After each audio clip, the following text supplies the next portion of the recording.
Hey everyone, Hannah here and welcome back to my channel where we talk about all things personal finance with some personal topics thrown in. Today I wanted to talk about how to get started with investing. Real quick off the start, if you want to just give this video a like, it really helps my channel out a lot. And with that being said, let's get into the video. So what I truly believe is the first step to investing is not actually investing at all, but starting a budget. I truly believe that if you don't have a budget, you're going to get discouraged when you start investing.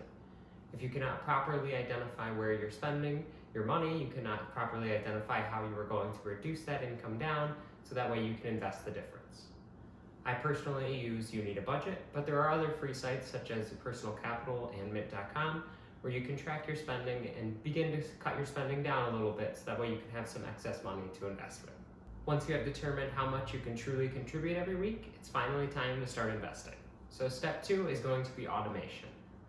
I believe that automation should be done through your employer if that is at all possible. Many different employers offer a 401k or a 403b in order to invest through your paycheck every single week and take tax-deferred money before it actually gets taxed and get it taxed at a later date. Even though this may not be the most advantageous situation for everyone, it is advantageous for most people if you believe that in retirement you will be in a lower tax bracket than you are currently. But regardless of your tax situation, I believe it is nice to have some of your investments be automated every single week, and I think it's a good first step in order to start on the investing journey. So how much should you contribute to your 401k or 403b? Well, if your employer offers a match, I believe the answer is simple. You should contribute up to that match or a little bit more if you feel like you can. But at the very least, you should be contributing up to that match every single month, so that way you can ensure that you are getting that money from your employer.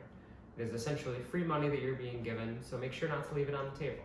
Now, after living with your 401k or 403b deferrals every single month for a little while, you'll begin to see that you can cut down your spending even more in order to invest a little bit more into the market every single week. It's at this point that you can move on to step 3. Step 3 is the Roth IRA. The almighty Roth IRA is used as an investment tool to invest every single year. And then when you reach retirement past the age of 59 and a half, you can pull both your deposits and your earnings off of those deposits completely tax-free, so you can have that money safely in retirement and not need to worry about any kind of tax penalty when retirement comes. Unfortunately, there is a limit to how much you can contribute to your Roth IRA.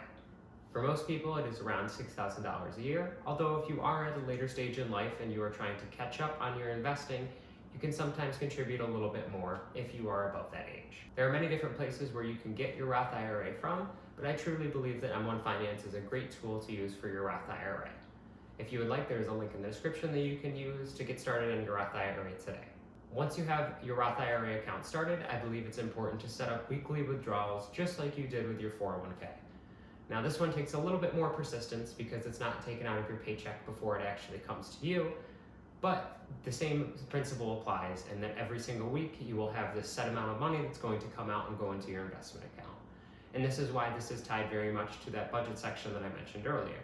If you can budget out that exact amount of money, let's say $20 that you have set aside for your Roth IRA every week, then the first thing you do when you get paid is, okay, on my budget I'm putting that $20 into the Roth IRA, okay, where does the money go now?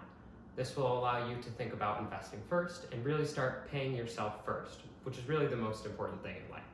So how much should you be investing every week?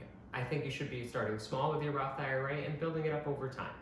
Once you become more comfortable with investing more every single week, try to get up to where you can max the Roth IRA out. For most people, this will be $125 a week.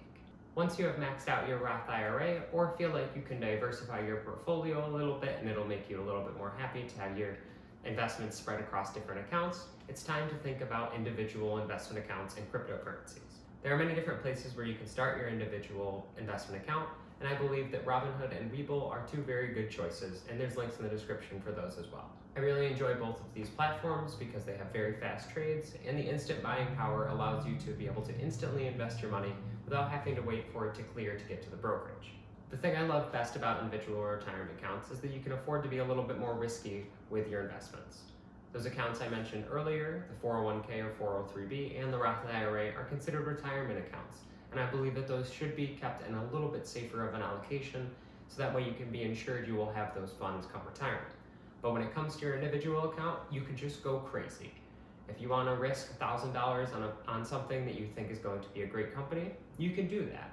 You just need to make sure that that $1,000 is truly excess income that you don't mind either losing or losing a big portion of if you don't pick the correct stock. Then once you have become comfortable with an individual brokerage account, and maybe you've set up a few different ones to try out which platform you like the best, it's time to get into the final step, and that is cryptocurrency investing. I listed cryptocurrency investing as the final step to the investing journey because I truly do believe it is an expert's game of investing. With how volatile the cryptocurrency markets are, your investments can go either up or down around 15 to 30% in a single day. At this point in your investing journey, you should be at the point where you can be okay with seeing some loss as long as you truly believe that your investment will return in the future. Just remember that these are some of the riskiest investments that you can make and should only be done with a small percentage of your portfolio to prevent a total collapse of your portfolio if the cryptocurrency does happen to plunge all the way down to the points of almost nothingness. There are many different places where you can buy cryptocurrencies on the market exchange, but personally I prefer Coinbase the best. I think it's a very simple and easy to use app, and much like Robinhood, I think it's a great way to get started in the cryptocurrency environment. I would also like to point out that you should be looking at your investments every single month to ensure that your allocations are exactly where you want them to be, and ensuring that you are putting money into the correct accounts at the rate that you want to be putting them in.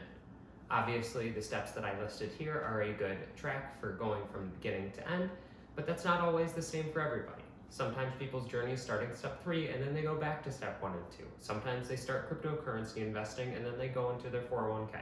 Wherever you decide to start your investing journey, just remember that there are many different vehicles to invest your money in and that they all have different purposes and uses.